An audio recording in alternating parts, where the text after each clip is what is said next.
Hello friends, welcome to update with English में आप सभी का बहुत बहुत स्वागत है। आज मैं फिर आप सबके सामने एक और नई स्टोरी के साथ हूँ जिसका टाइटल है फैमिलियरिटी एंड फियर। ठीक है, यानी फैमिलियरिटी का मतलब क्या होता है कि एक फैमिलियर बिहेव जो है वो क्या है, फियर को यानी डर को खत्म कर देता है। तो welcome to my channel. Video पसंद आए वीडियो को लाइक कीजिएगा, शेयर कीजिएगा। चैनल पे फर्स्ट टाइम विजिट कर रहे हैं तो अपडेट विद को सब्सक्राइब कर लीजिएगा। चलिए स्टार्ट करते हैं स्टोरी को। स्टार्ट।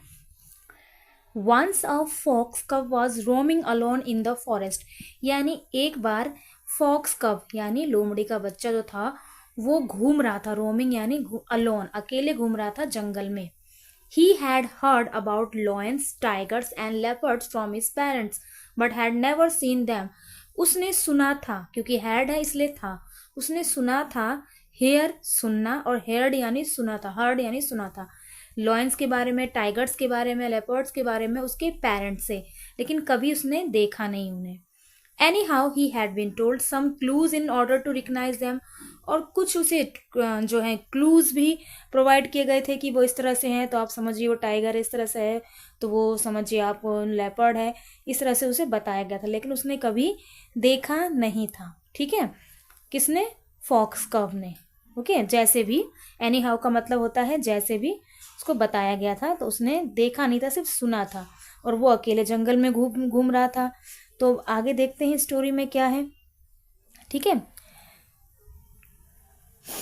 द फॉक्स कव knew that a lion has thick. जो फॉक्स कव है वो जानता था कि जो लॉयन है वो कैसा होता है, वो थिक होता है। ठीक है, थिक मतलब क्या होता है?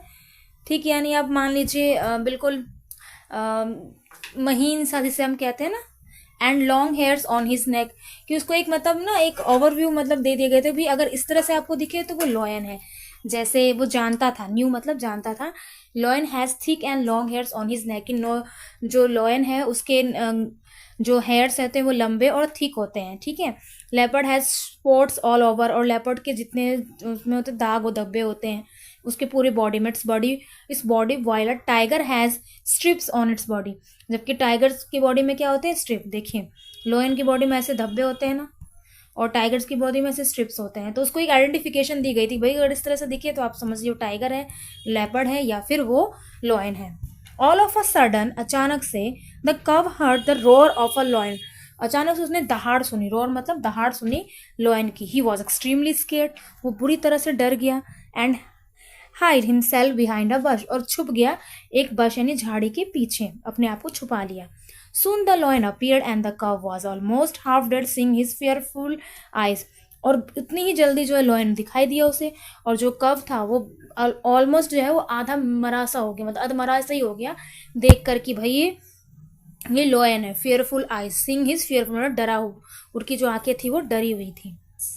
Few days later the cub saw the lion once again, और कुछ दिनों के बाद कब ने फिर से देखा लॉयन को।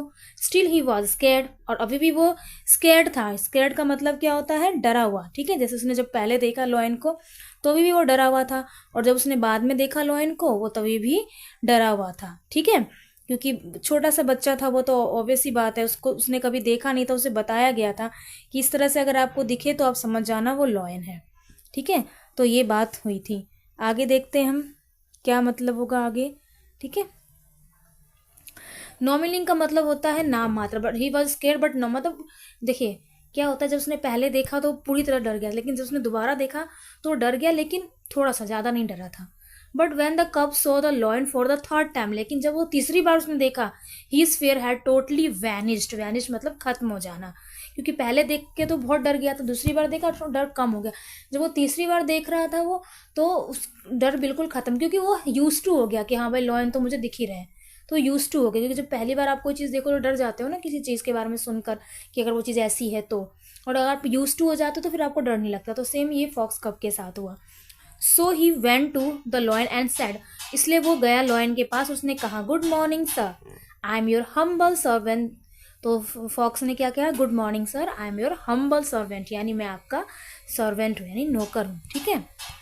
The lion return the wish in a friendly manner, और लॉयन ने फिर उसके जवाब में फ्रेंडली मैनर से उसकी जो गुड मॉर्निंग है उसको एक्सेप्ट किया। ठीक है, एक्सेप्ट किया कि ठीक है भाई गुड मॉर्निंग कह रहा है मुझे और वो मेरा सर्वेंट है, तो ठीक है, मैंने उसको उसके जवाब को जो है कव के जवाब को लॉयन ने क्या किया, स्वीकार कर लिया, एक्सेप्ट कर लिया। ठीक है, क्योंकि अब वो क्या बन गया, वो फैमिलियर बन गया लॉयन के साथ। कौन?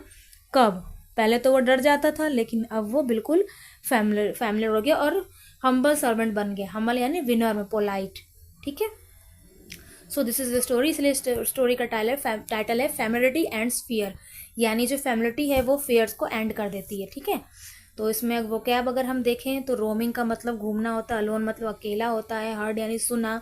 ठीक है, एनी हाउ यानी जैसे भी, रिकग्नाइज मतलब पहचाना, क्लूज यानी संकेत।